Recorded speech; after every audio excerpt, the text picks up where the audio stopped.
Just a moment, some technical issues.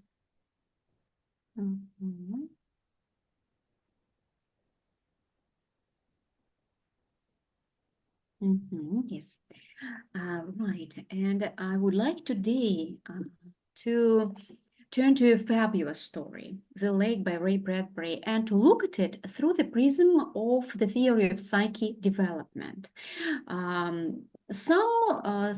Some may consider it an unexpected choice to think about psyche development concerning the story, but for me, it was exactly about growing up, about maturity. That's why I chose the topic.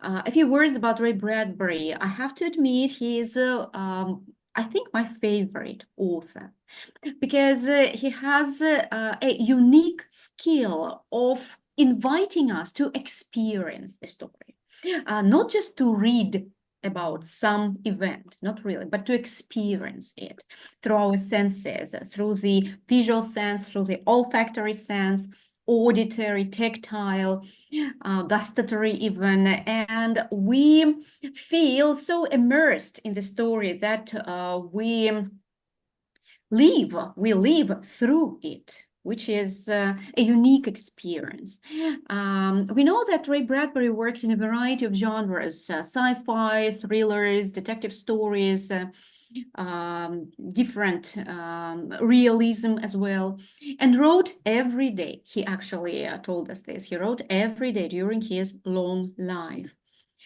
Reading his wonderful novel, The Dandelion Wine, we see that he grew, which is autobiographical, we see that he grew up in a happy extended family with a lot of relatives who created the unforgettable atmosphere in the family. So I believe he was quite happy as a child, and he reflected it later in his stories. Also, he was inspired by carnivals, magic, and he could have become even a magician. Reading now his stories, we can feel it. We can feel the magic.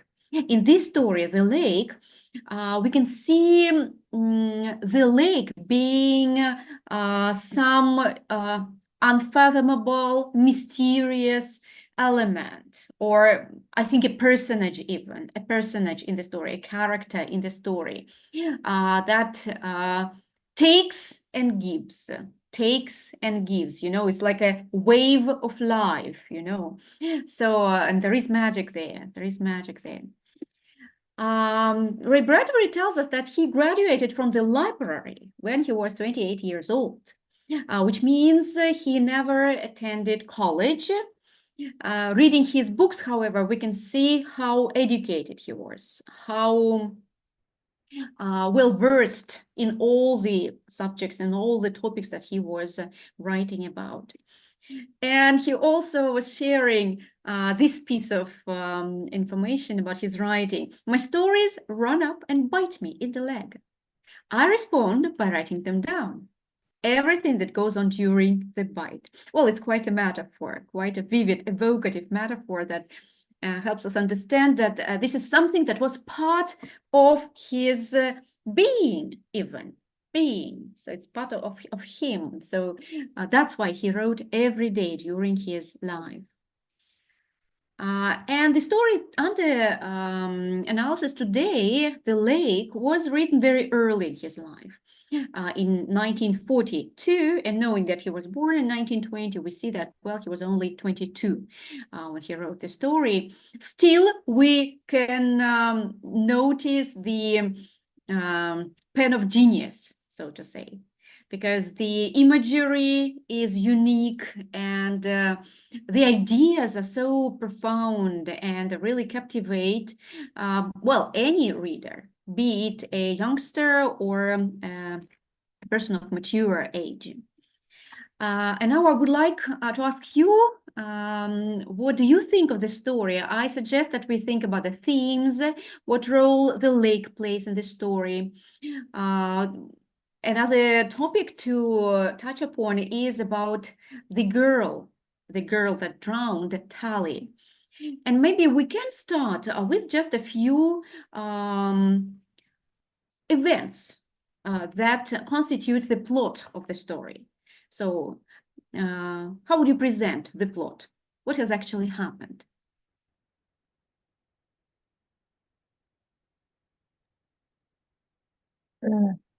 Well,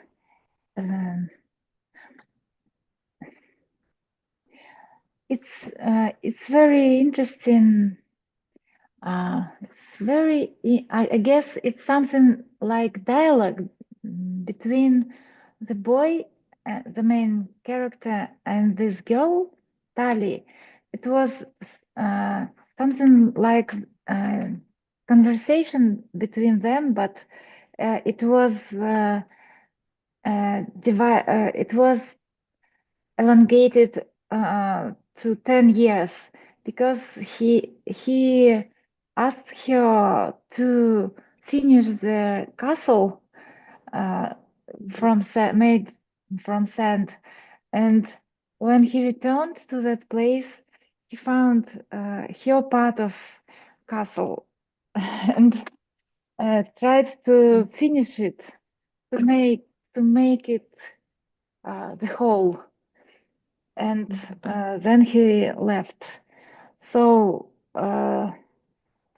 maybe it's something about closing our open problems. I think, I don't know. That's an interesting idea. That's an interesting idea. And I would like to say that we clearly can see bipartite structure in the story. The first part is the childhood. And we can see a boy. At that point, I think he was of 13 with his mother. And the year before, he had lost his best friend, a girl, Tali. She drowned. And being with his mother a year later on the same beach, just before he had to move to another city, he wanted to establish some contact with the girl because she had never been found. The body had never been found. And he again tries to call the name Tali, asking her to come, then builds one half of the castle, as you mentioned, asking her to finish it. Of course, she doesn't appear actually to finish it at that point. Then there is a very interesting bridge that Ray Bradbury creates with a merry-go-round jingling. However, we know that the merry-go-round was under canvas and it no longer worked. It was autumn time. Still, he heard the merry-go-round jingling. I believe this is the introduction of this magical bridge between the childhood and the reality. And in reality, we can see that he gets married, he grows up, and his wife asks him to return to the place of his birth. And he again finds himself on the shore with his wife, goes to just walk along the shore, sees a lifeguard with a sack and freezes. And understands that there is his Tali in this sack. He asks the lifeguard to show the body. He even insists, the lifeguard doesn't really want to, but the narrator insists that he must see the body. Then he sees the body.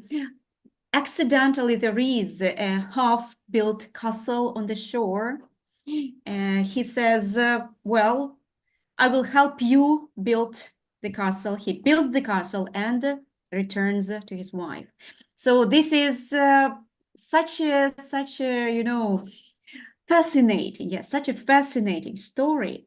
On the one hand, there is magic there. On the other hand, there is this idea of closing gestalt, actually. Yeah. What do you think about it? Yes, exactly. That's what I was trying to say.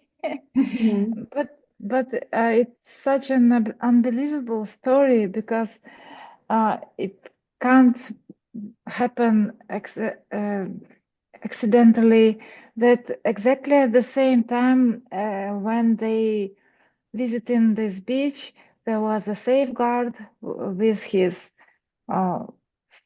with what he found. Maybe it was something that happened in his mind. I don't know.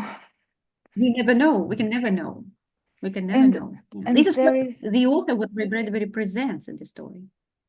yeah, and also I noticed that when the main character and his wife were traveling by train, she was looking at him, and um, maybe she knew about something that he has left in his past, and that's why she wanted to return to that place.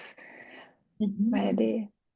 I think so, yes. Because as we all know, women have a very acute sense of intuition, and they can feel that something is going on in the mind of the narrator. However, he probably was not aware of it himself.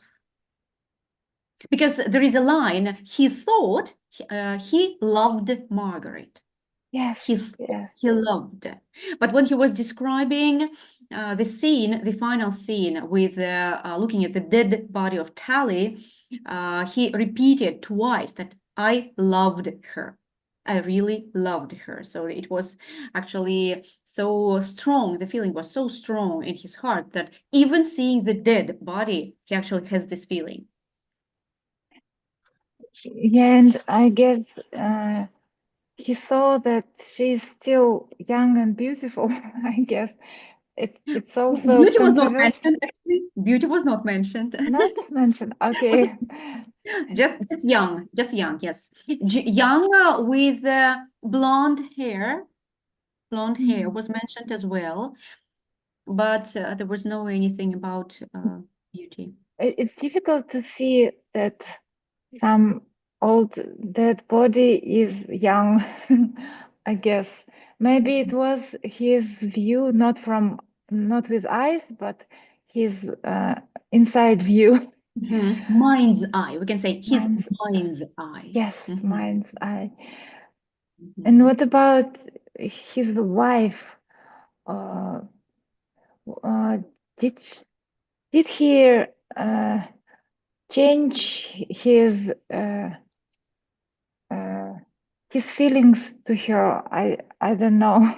It's an open question. It's an open question and something that I would like to believe in, because it takes, I think, it's just my view only, but it takes courage, first of all, to look at the dead body, then to accept the fact he purposely wanted to see the body. He wanted to accept the fact that she was dead. And then, the castle, the sand castle, I think is a kind of symbol of his inner world. So when there was this half-built castle in his mind, it was like half of him only living here in this life, and the other half was taken by Tally, so to say. But now he has kind of completed the sandcastle. So Yes. he closed the gestalt, and I want to hope that he's ready to return to this strange woman named Margaret, as he puts it. Yes. To return to start afresh his life with a new woman in his life, So I had this feeling. What do you think? What do you think? Yes. In spite of all the years maybe that he spent with Margaret, she was still strange woman. But maybe from this moment they have an opportunity to meet each other in real, I guess, and he can see her, and because he left her Tali to go away. Yes. Yes, right, right, right. And what do you think about the idea of soulmates? Do you think this theme of soulmates is brought up by Ray Bradbury in this story? Yeah, maybe.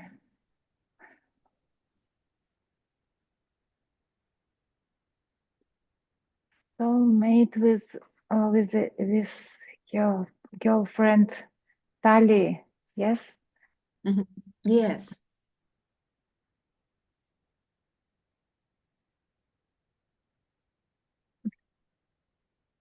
The author described it.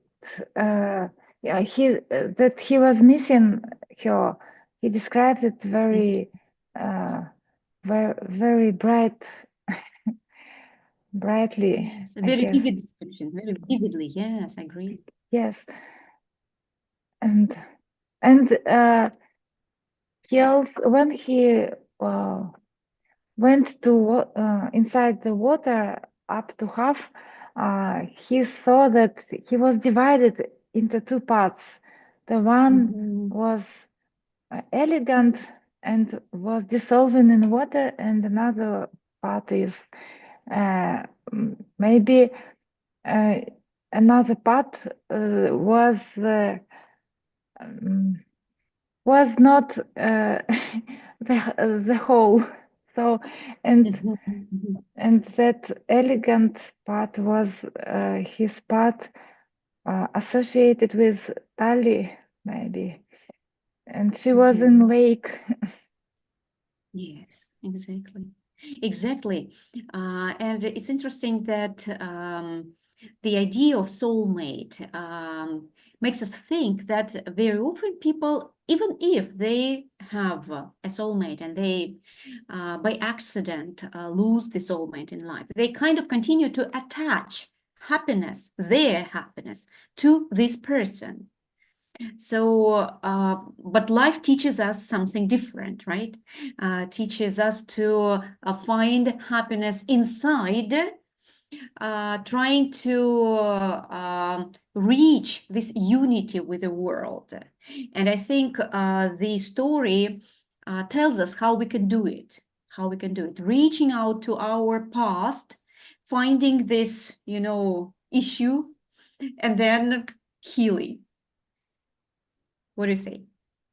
Yeah, it's a very difficult problem, I guess, when something happened and we cannot change it, but it hurted us from inside, and what first they did, they moved away from this place, but there was a moment when he returned, and yes, he managed to find a solution, maybe to accept and maybe to return to her and leave her inside him to be the whole and to be able to move on. Yeah. To be able to move on. Exactly. Thank you, Sasha. Concerning the themes that I saw in the story, first of all, it's the theme of love and soulmates. There are many. The theme of death, the theme of loneliness. I, however, chose this one since I believe it's the key theme in the story. And the message that I've seen is that it's natural and human for us to look for someone who can complete us. Absolutely, like a soulmate. And some people are given actually as a blessing, a partner who is an absolute match for them. Most likely, however, we find ourselves in the circumstances when we have to learn to love. And this is, of course, my sort of addition, because I see that Ray Bradbury kind of focused on the first part of the message that I have presented in the slide. And the second part of the message is the way I view it. We learn to love throughout our life. And we develop our personality to become a soulmate for the person next to us. Of course, when they choose to be with us, that's a very important condition, let's say. And the quotes that we can see in the story support this idea. We can see that the love that the protagonist experiences is unique. He says, I know how much I loved her. It was that love that comes before all significance of body and morals. It was that love that is no more bad than wind and sea and sand lying side by side forever. It's yeah, I'm reading it and I have goosebumps actually on the skin because, well, it's really moving. It's really moving. And this is about, yes, about a soulmate. However, at the end we can see this line: I walked back up the beach to where a strange woman named Margaret was waiting for me, smiling. And this made me think about this, you know, task to learn to love.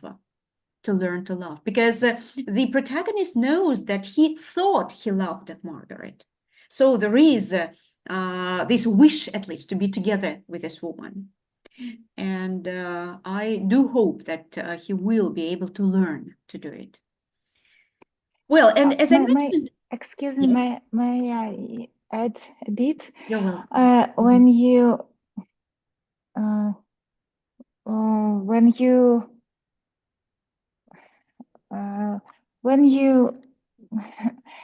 When I heard this quote, I remembered that there was a moment when he went out of water and the water on his skin turned to goosebumps. It was very interesting, but I guess if we associate his friend Tali with a lake and with water, maybe it was something like connection between this water and his feelings. Yes, yeah, that's a beautiful thought. Yes, I agree with you. And generally, we know that there were also footsteps on the shore that he saw. The footsteps that were going from the lake, then back to the lake, and never returning. This is another kind of connection that he sees, at least in his mind's eye again. Bradbury presents it as part of the story, but we understand that it can be in his mind's eye only, the protagonist's mind's eye. Yes, right, great, thank you. As I mentioned, the topic that I would like to turn to today is psyche development. What we can see in the story is that the narrator is still in love with a girl who has been dead for about 10 years. Well, before this final scene, let's say. And there is a quote that supports it. This is actually the ending of the story. He also feels much more than we can see in the story, because he sees the small prints of feet coming in from the lake and going back out to the lake again, not returning. Then I knew. You see, there is this I knew. And we don't really know what exactly he knows. There is only a line, I'll help you finish it. So there is this deeper connection, as we see, with Tali. And he also understands that all things crumble. Velina, hello, very nice to see you here. Hello, We are in the process today. Yeah, we are in the process, yes. And I have already turned to the topic of psyche development through the story. And I wanted just to make this starting point of the analysis to present the ground, the kind of narrative ground that helped me think about psyche development, about the idea that the protagonist has actually matured throughout the story. when it comes to psyche development, we can think of two distinct stages: the state of immaturity, which is a child's stage or state as well, and the state of maturity when we are adults already. I think there are very few adults in our lives, so we very often tend to be kids and tend to get offended easily and to even relish this state of immaturity. However, life teaches us lessons, and we slowly, step by step, head for maturity. When we think about the protagonist, we see that the protagonist actually, for the most part, lived in his past. He was kind of anchored to his recollections about talent, about the tragedy that he had in his life very early in his childhood, 12, right? He was just 12. And when we consider these three possible options for us, living in the past, living in the future, and living in the present, we know that the first two, past and future, are all about the child's perception, the immaturity. And only living in the present is a sign of maturity. When we live in the past, we very often harbor anger or envy or resentment. And we know that we ourselves cannot, let them go. And that's why they still matter for us. So it's in our own hands, actually, to let all the resentment, all the anger go. But we don't really want it. We kind of cling to those states. And harboring these negative feelings is certainly futile in terms of energy resources. It means that if we think about these emotions, if we have these emotions connected to our past, it sucks away our energy. Just that. We send all the potential positive energy down the drain. So we don't use it here and now. Concerning the future, living in the future mode, it's all about fantasy. It's all about sometimes rose-colored glasses. We pursue the dream, forgetting about what is already right here and right now. And it's also futile because, again, all our energy is somewhere in the future, not really here and now. And only living in the present, the state of mindfulness, helps us be energy efficient, to use all the energy potential that we have, and to basically to flourish in life, to prosper, to have success, and to be happy.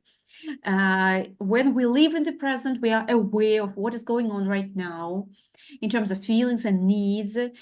We are able to enjoy what is right here at the moment. And we develop the skill of accepting what is and take responsibility for what is going on. And now I would like you to think about the question, in which time dimension we find the narrator in the story. What do you think?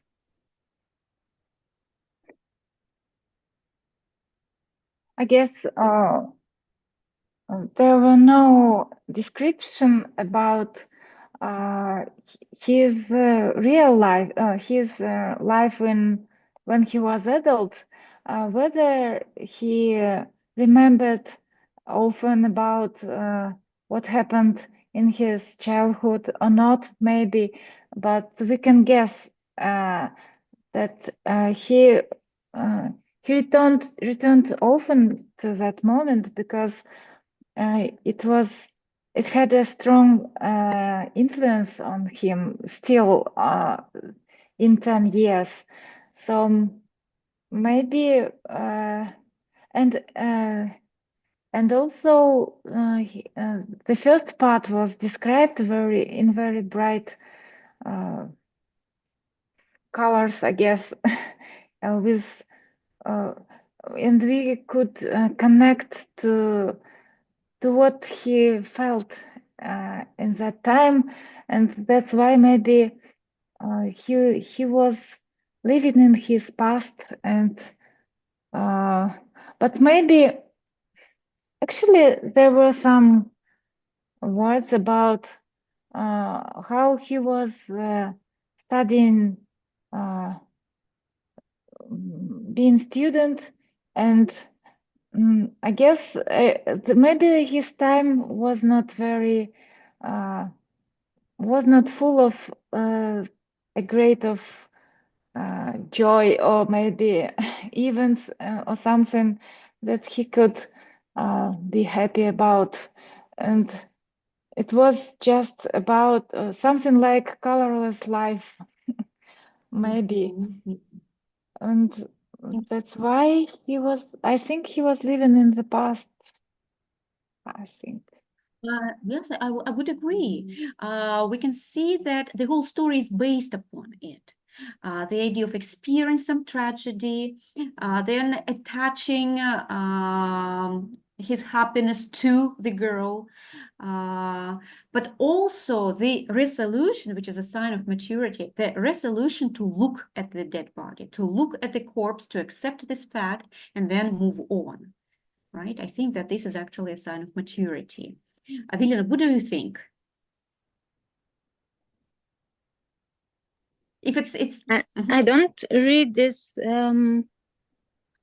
this text, but what I heard is about someone who is his thoughts are based in the past, with pain and regrets, and that's why he cannot be happy now. He leaves his life's energy in that moments which are passed long ago, and he is lost now in his life yet. That's right. Yes, that's right. This is what we see. The ending, however, is different. And with Sasha, we have already discussed this idea of the protagonist willing to move on and willing to close the gestalt and not to return to this tragedy in his life. To move on, I would like to draw your attention to the theory of dependency by Barry and Jeanette Weinhold. We can see three kinds of dependency that Barry and Jeanette have presented: codependency, counterdependency, and interdependency. We can see that codependent people rely too heavily on others. They tend to give a lot. It's very difficult for them to receive something, to take presents, to take money, to ask others to help. And they develop people-pleasing behaviors. If we look closely at the list of all the characteristics, we can see that there is a kind of association with the victim model of behavior. When we behave out of fear, or we have low self-esteem, and they really find it quite difficult to say no in certain circumstances. When they don't want to do something, they are not willing to participate in some activity. This is about a codependent relationship. Counterdependency is the opposite. It's about a person who tends to look self-reliant, at least to look self-reliant, to demonstrate the behavior that tells us that they don't need anyone in this world. At the same time, they lack trust in others. It's very difficult for them to find a person who they consider trustworthy.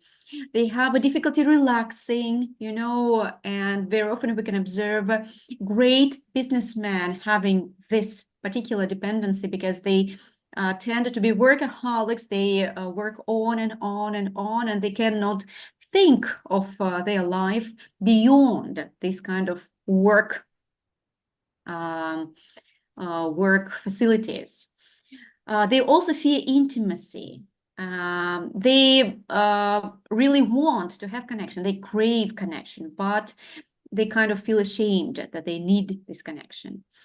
And the type of dependency that is the one we all strive for is interdependency. When we are able to realize our individual potential, we remain comfortable when we are connected to people. We freely can ask for help and provide help to others.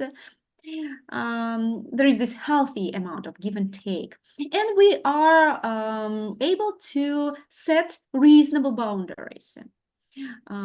If some situation tells us that it runs counter to what I think about myself, or runs counter to my values, I'm able to say no to this situation. I would like you now to think about the narrator again, the protagonist in the story, and think what type of dependency can you observe in the life of the narrator. Think about the people around in your life. I'm very happy to see Natalia. Natalia, you are here for the first time, and thank you for joining. I would be really glad to hear you speaking, but if it's impossible, then of course you could just remain in this listening mode. I think that I would like, maybe the narrator was codependent with Tali, because he was he helped to with books during the year, and they were very good friends, I guess. But after her death, maybe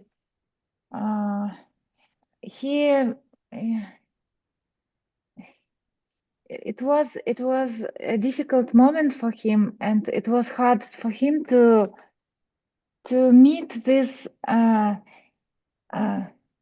this impossibility to connect to her, and because of it was hurt for him, maybe he was trying to get rid of this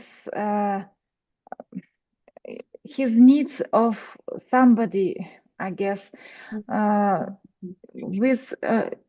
He tried to avoid this psychological connection to someone, and maybe his wife in the last times was not didn't have this real warm feelings, because it was difficult for him to feel it again, and to maybe to get the possibility again to meet this with this hard feelings of losing someone. That's right. Yes, so it's for those people who are counter-dependent, I guess, they found for themselves that it is easier from the very beginning to expose themselves as someone who don't need someone, anybody. I don't need anybody, and because it's too difficult for them to meet again the rejection, I guess. Yes, that's right. And deep inside, they're vulnerable. Yes, and what to do to return the balance in himself. Maybe it was the solution that Ray Bradbury gave to us. Just to try to to accept, to return to that point in the past and model again what happened that time, like with this castle from sand, and he made it was a description when he ran away from his mom, so his mom turned to brown dot, and he felt that he can make his own decisions, I guess, and he was trying to call Tali and offered her to make another part of this castle, and it was difficult for him to meet this impossibility, and his half of castle was wiped with water waves. But when he returned to that place in 10 years, maybe it wasn't in reality that the half of castle was built yet, and then he made another part, but he could made it in his mind, and it was it healed him, I guess, because yeah, it was something like positive scenario for him, and which can make the path to go to the new relationship, I guess. Exactly. Again, like closing the gestalt. Yes. We do see that Ray Bradbury doesn't reveal a lot. On the surface, we can see only some, traces of feelings, then responses, immediate responses to what is going on. So it's difficult for us to pick a particular type of dependency. However, the fact that the narrator entirely depended upon his recollection about the past, about Tali, this helps us understand that there was some sort of codependency anyway. And it's great to see that he has grown out of it. He has chosen to get more interdependent with the environment, and that's why he returns to his wife, and she's still a strange woman. At the end, we can see this line, a strange woman, but she's smiling, and there is a sign of hope. Just a sign of hope that they will start afresh and kind of fix yes. their relationship. And maybe his previous feelings that he was definitely loving her. Maybe he wanted to feel such in such way, but at the end, he was brave enough to see that she was a strange woman for him, and it was the first point to start to be honest with himself and try to build new relationships without this pink glasses. That's Maybe. right. Yeah. Thank you. Velina, Natalia, have you got any examples of codependent or counterdependent relationships, or maybe interdependent relationships? Maybe in your life, if not in the story. I can understand just codependency. The other words are not. I don't understand what you mean with the other two. Yeah. Yes, this is codependency. in the table. May I try to help? Maybe to explain what is counterdependency. This is about some persons who behave themselves as extremely independent from anyone beside, and they may be rude to another people, or maybe not, but actually they dependent from another people, but they reject the dependency. And so when they really need this connection, they are suffering. And that's why they fear intimacy, fear to be alone, because they meet with this emptiness, and because they are afraid of connecting to another people, because they in the past maybe they had a bad experience when it was hurt, it made them feel bad. Am I right, Valentina? Yes. That's right. Yes, thank you, Sasha. So, Velina, how does it sound to you? Yeah, thank you, Sasha. I have my own experience with all these things in my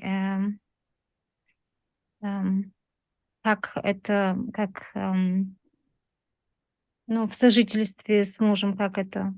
Living with my husband. Living with my ex husband, and it was both. It was a dependency and contra-dependency. His sides, because he was hurt like in his childhood, and he was not able to build strong Beziehung, связь, connection to someone else, not to me, not to his children. And every time when I'm getting closer, he's going away. And it was so too long, 80 years old. I need this time to understand that such illness is not to correct. I cannot help him. He has to work with himself, and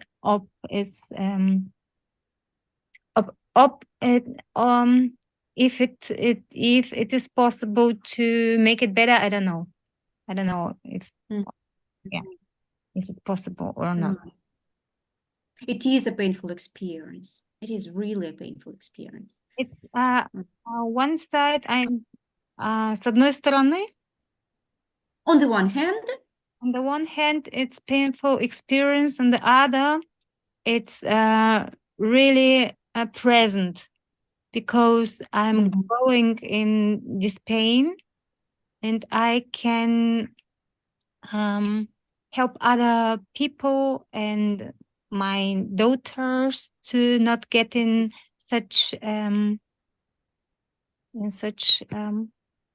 connection. Right.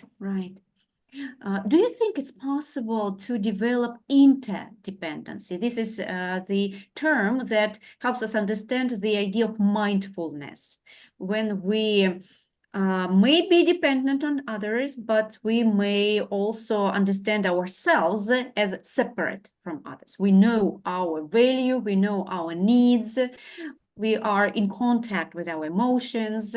So do you think it's possible to develop interdependency? I think it can be possible if every one of us understand that in these 80 years we were in a child position, and we have to grow and to move on in the adult position to take ответственность. Responsibility.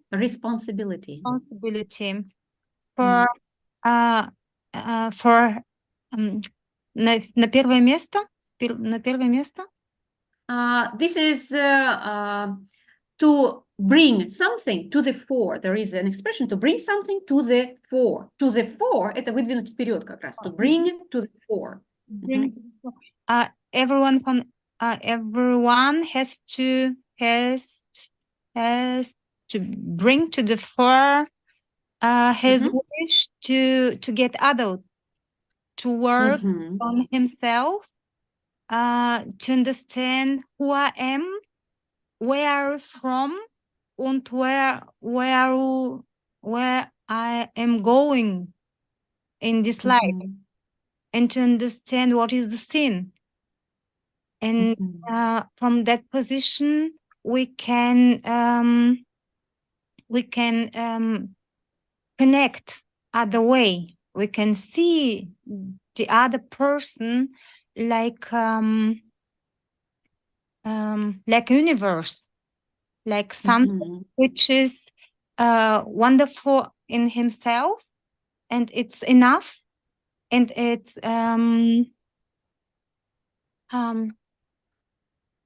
adorable. Yes, and then just in respect we can reach this independence in our connection, and let's interdependency. Yes, thank you. Interdependency. We can reach interdependency. Yes, Velina, thank you very much for this valuable experience and for the ideas that you have just shared with us. Sasha, Natalia, what about you? What do you think? What are the ways to develop interdependency?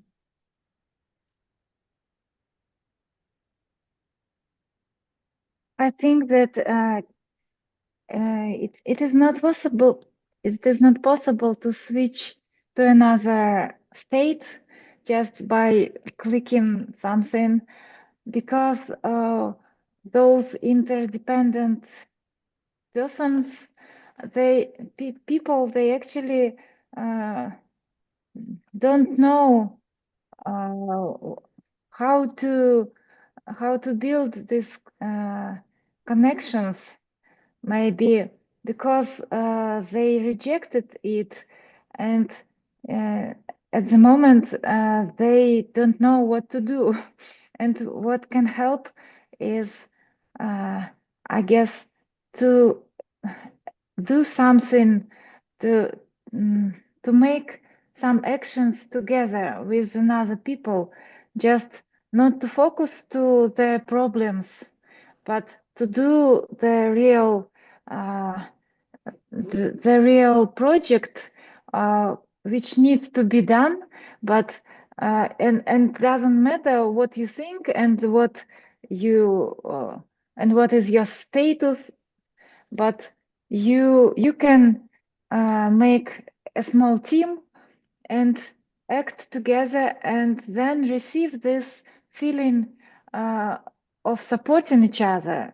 Because what we need is not to support just on purpose to support, and then feel something like, oh, they helped me, what should I do in exchange, and this feeling of I have to do something for another people. But if we do some project, then we help each other, not just not expecting for help, but to reach the product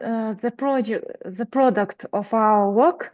And at the end, we feel that we worked together, and we can rely on each other, and this positive experience can step by step make this ability to see someone else and to rely on someone, and to help another people and see their needs. So that's why I think at the end of the story, it was beginning of their exploring of each other and doing something together. And I think I also have some experience about counterdependency. This it can be not in the whole connections to another people, but in some part of this and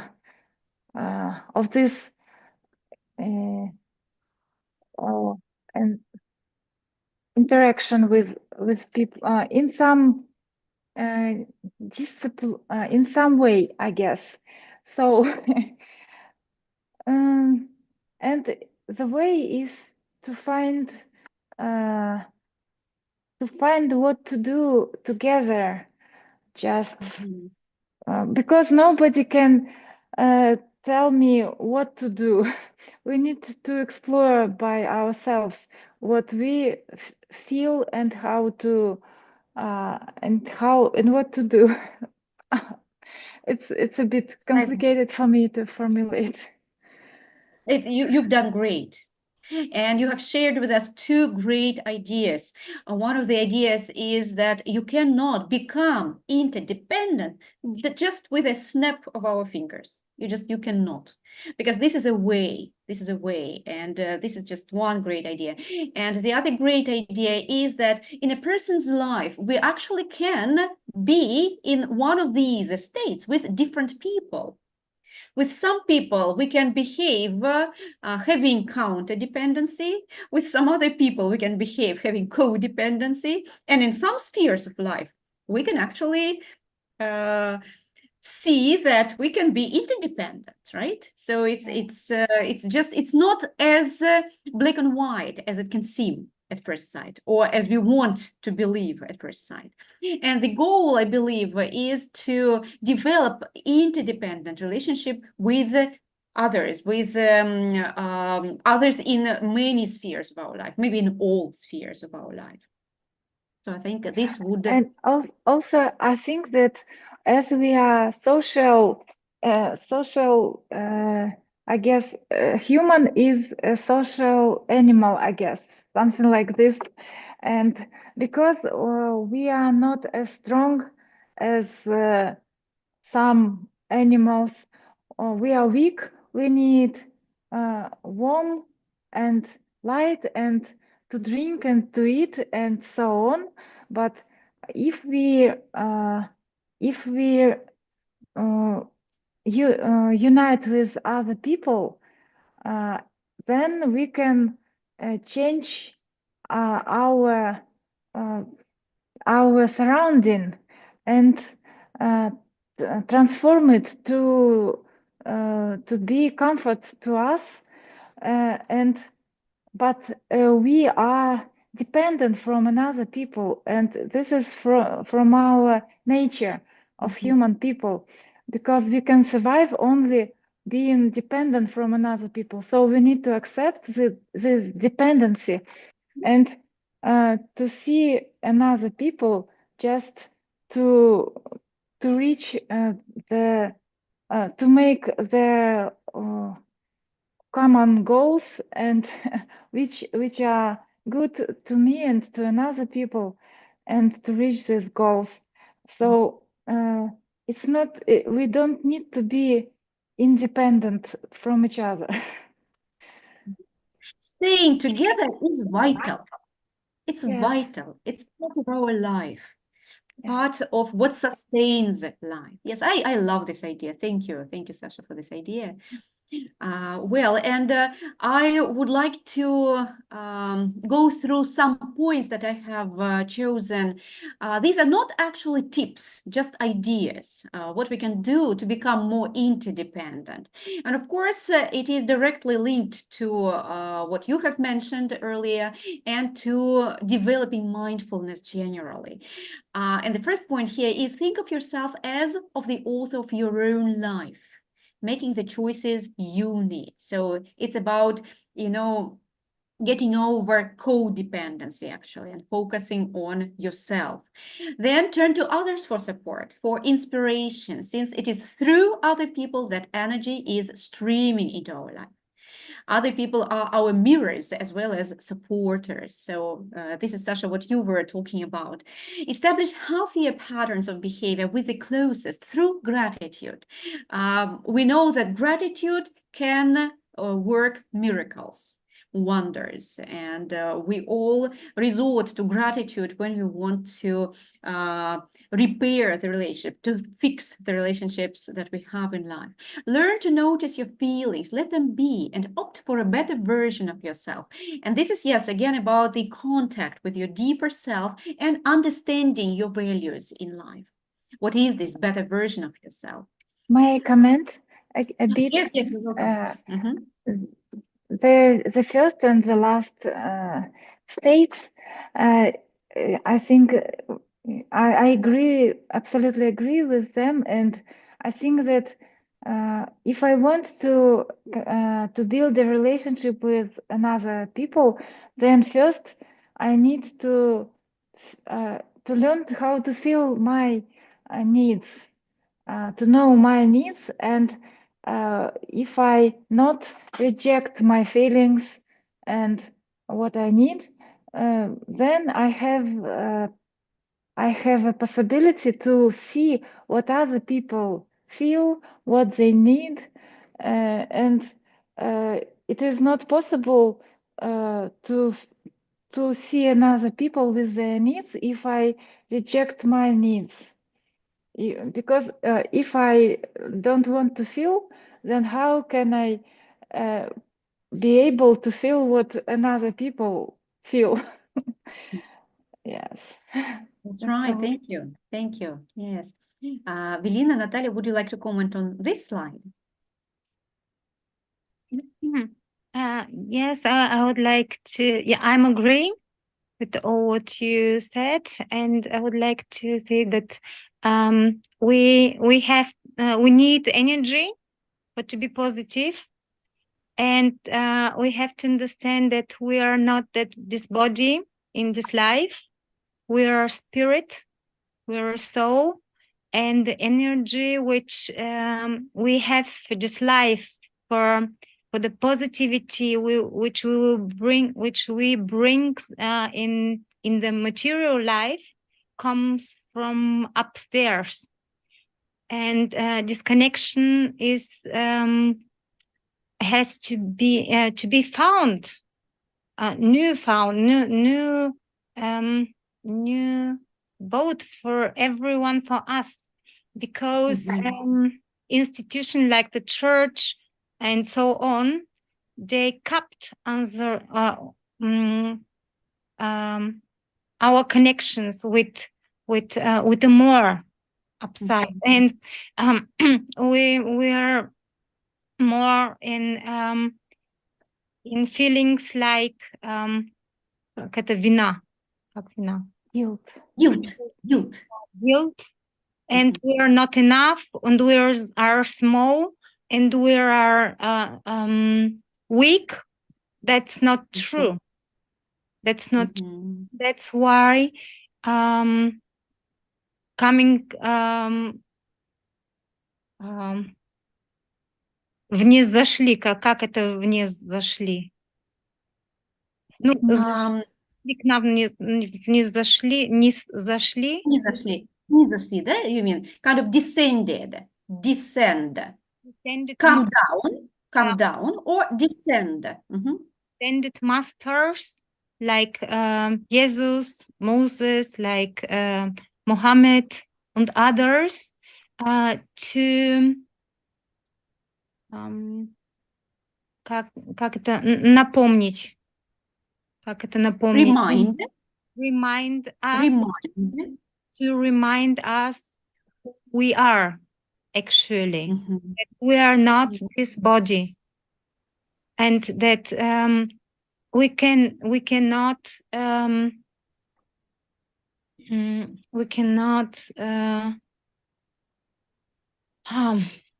как besitzt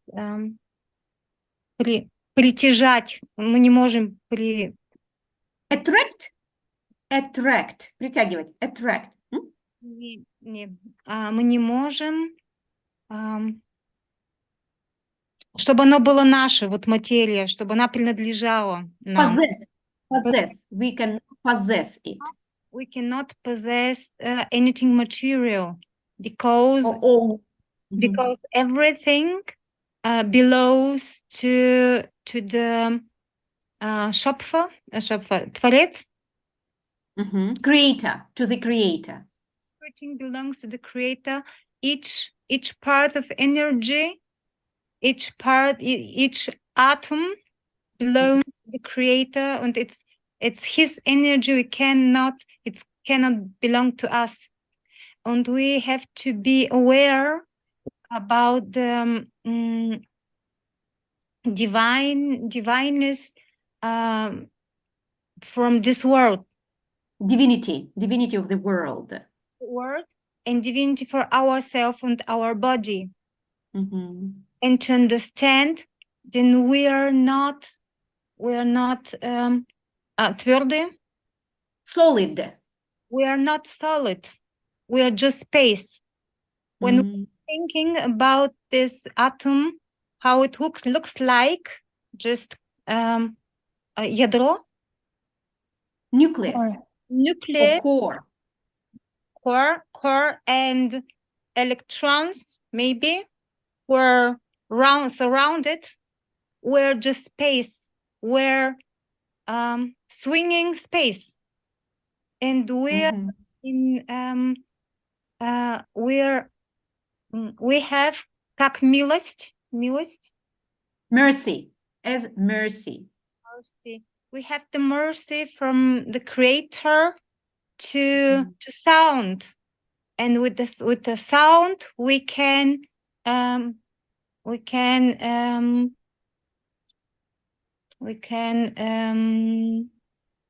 как это влиять на вибрацию.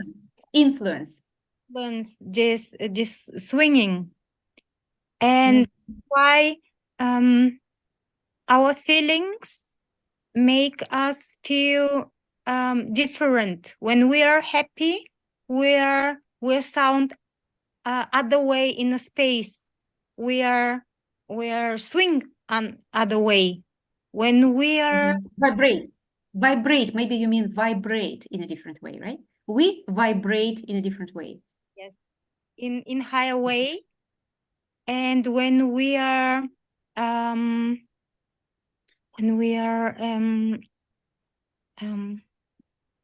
грустные, sad, yes. gloomy. When we are sad and feel pain, we vibrate other ways, and we have the possibility to control our vibration, and we have to learn how to get with our instrument, with our body, which we have. Yes. Velina, such a fascinating view. Thank you very much for sharing it. And the idea that we are vibrating spaces certainly resonates with me, and I hope it resonates with Sasha and Natalia, because this is what I feel, that we are kind of vibrating universes, distinct vibrating universes. Thank you. Just a few more ideas, and we will turn to this finalizing slide. Some other ideas how to become more interdependent. The first point on this slide is about developing connection again with the others and with yourself through a gratitude journal. When we write words of gratitude to the universe, to the people around, to ourselves. Emotions journal, when we try to develop the skill of registering every emotion that we feel during a day. A cognitive journal, registering the thoughts that come to our mind, because we know that thoughts are just thoughts. They're not facts. And it's very important to notice automatic thoughts that can have a destructive influence on our life. Choosing proactive behavior rather than the reactive behavior. That's another point, which is linked to mindfulness, of course. And maintain a healthy balance between the spiritual and the material, devoting time to the connection with yourself through love, friendship, meditation, prayers, yoga. So this is something that is closely connected with what Vilina has just mentioned. And I wanted to draw your attention to a very interesting idea that is conveyed through this final point. Of course, we know that we develop spirituality through prayers or through meditation. However, it's very important to remember that we also develop spirituality when we establish friendly relationships with the people around, with our neighbors, with, I don't know, people on the street, well, anywhere. Just this friendly relationship is also about spirituality. And that's a very important point. May I Right. also comment the second Yes, please. statement? I think it's very important to be the active, to be the source of activity, because for some reason, maybe it's my point, because it's often difficult for me to start the project, to propose to another people my idea, and this to be a subject of my action, not to be an object of actions of another people. And if I subject, then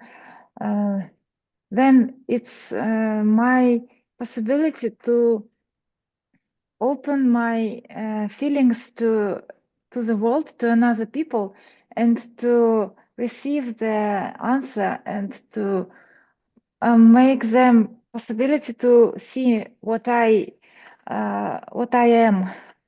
So, and it's a path to between the minds and between the souls of different people.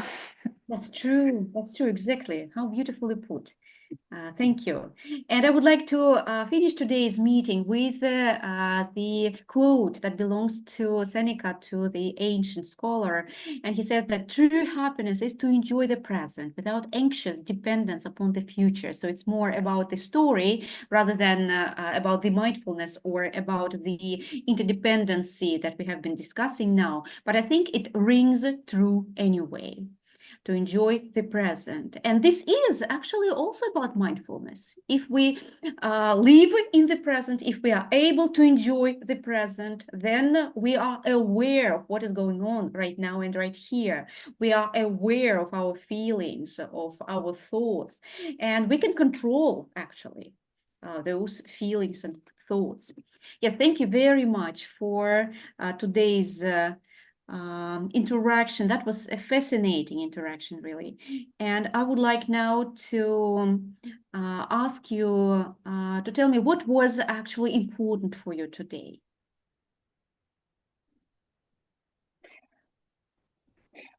It was very interesting for me to analyze this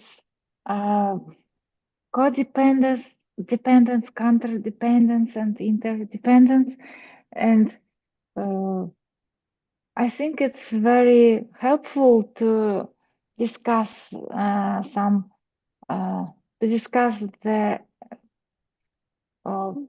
persons from this from their story, and that when we discuss them, then we can maybe return to our own experience, but we are in a safe place because no one discuss my story, and only if I want, then I can open it to another people if I would like to share it with another participants. and it's very helpful always. Thank you. Thank you very so much. much. I actually can see the reason I choose to do this, because through discussing different stories, we get in full contact of what is going on deep inside, and we reconsider it. We develop, you know, some new cognitive pathways, and this helps us later in life. So that's fascinating. Yes, Velina, what about you? Thank you. I would like to thank you for these meetings, for your time, for your energy you give us, and for the possibility to speak English. I learned more words. Thank you for that. And I understand that with your smile, both smile, I feel safe. And I can say something in English with my school English, and you can understand it, and it's good. Yes. Great. It's Yeah. great. And I actually am you know, thinking now that you have really taken a very important step now towards trying to get over all your fears and start speaking English. Yes. That's great. Thank you. Well, thank you very much. And I hope to see you at some other meetings. Thank you, Vale. Goodbye. Take care. Take care. All the best.